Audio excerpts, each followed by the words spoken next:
গোলাগুলির ঘটনা ঘটলেও বাস্তবে চট্টগ্রামের বাকলিয়ায় যুবদল কর্মী সাজ্জাদ হত্যার ঘটনাটি পূর্ব পরিকল্পনার অংশ। দীর্ঘদিন ধরে আধিপত্য বিস্তারের জেরে বিএনপির এক পক্ষ আরেক পক্ষকে শায়েস্তা করতেই এই হত্যাকাণ্ড ঘটিয়েছে। চ্যানেল 24-এর হাতে আসা তথ্য, বক্তব্য ও কিছু আলামত এমন ইঙ্গিত দিচ্ছে, একই কথা বলছে নিহতের পরিবারও। বলা হয়েছিল গেল ২৭ অক্টোবর চট্টগ্রাম নগরীর বাকলিয়া অ্যাক্সেস রোডে যুবদল কর্মী সাজ্জাদ খুনের পেছনে রয়েছে ব্যানার টাঙানো নিয়ে বিএনপির দুপক্ষের বিরোধ, যাতে গোলাগুলিতে প্রাণ যায় সাজ্জাদের।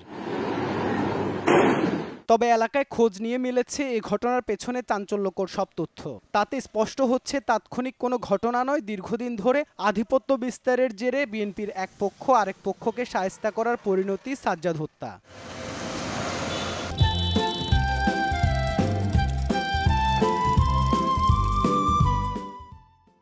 যেমন সেদিন এলাকায় ছড়িয়ে দেওয়া হয় যুবদল কর্মী জসিমকে এই ভবনে আটকে রেখে মারধর করা হয়েছে। সেটা শুনে তার পক্ষের লোকজন এলাকায় গেলে প্রতিপক্ষের সাথে সংঘাত হয়, কিন্তু নির্যাতনে শরীরে আঘাতের চিহ্ন দেখতে চাইলে তা দেখাতে পারেননি তিনি।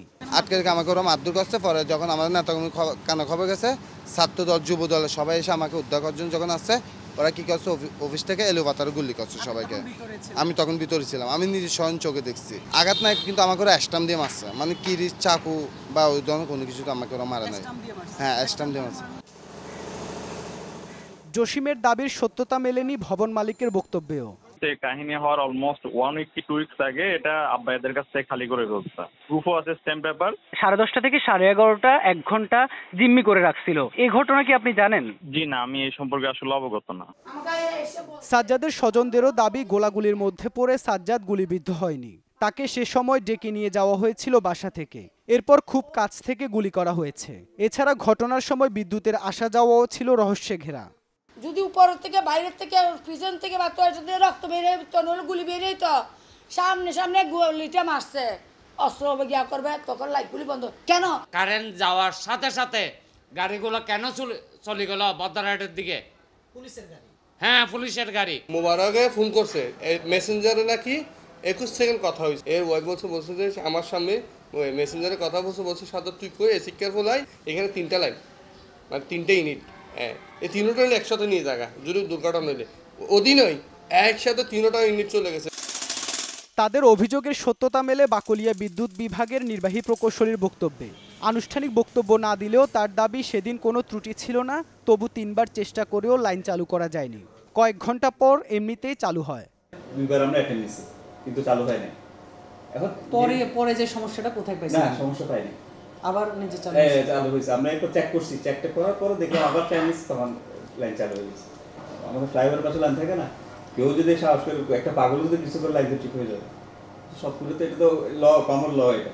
ঘটনার দিন বিকেল থেকেই ওই এলাকায় শোডাউন করে বিএনপির একটি অংশ, যা রাতের বেলায় গিয়ে সংঘাতে রূপ নেয়।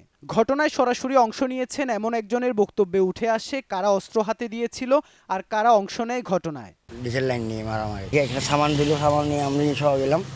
সামান বলতে মানে অস্ত্র? হ্যাঁ, ওইখানে অস্ত্র ছিল বিপ্লব, তারপর মোবারক, মুরাদ, এইগুলো হয়েছে। এগুলো তো বাইরের ছেলে চিহ্ন। মানে গুলিটা কে করছে সাজ্জাদকে? আর যে গুলি করছে মোবারক।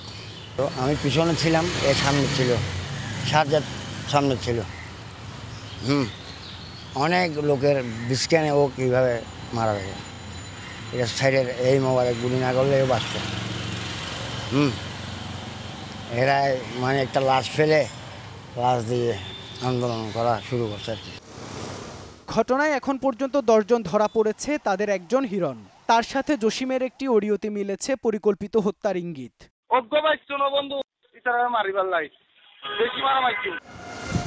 জসিমের রহস্যময় জিম্মি, হিরণের হুমকি, হামলায় অংশ নেওয়া ব্যক্তির বক্তব্য এবং বিদ্যুৎ চলে যাওয়া, এসব বিষয় স্পষ্ট হলে বেরিয়ে আসবে আসল হত্যাকারী কারা, এমন মত নিহতের স্বজনদের। ইবেন মীর, চ্যানেল 24, চট্টগ্রাম।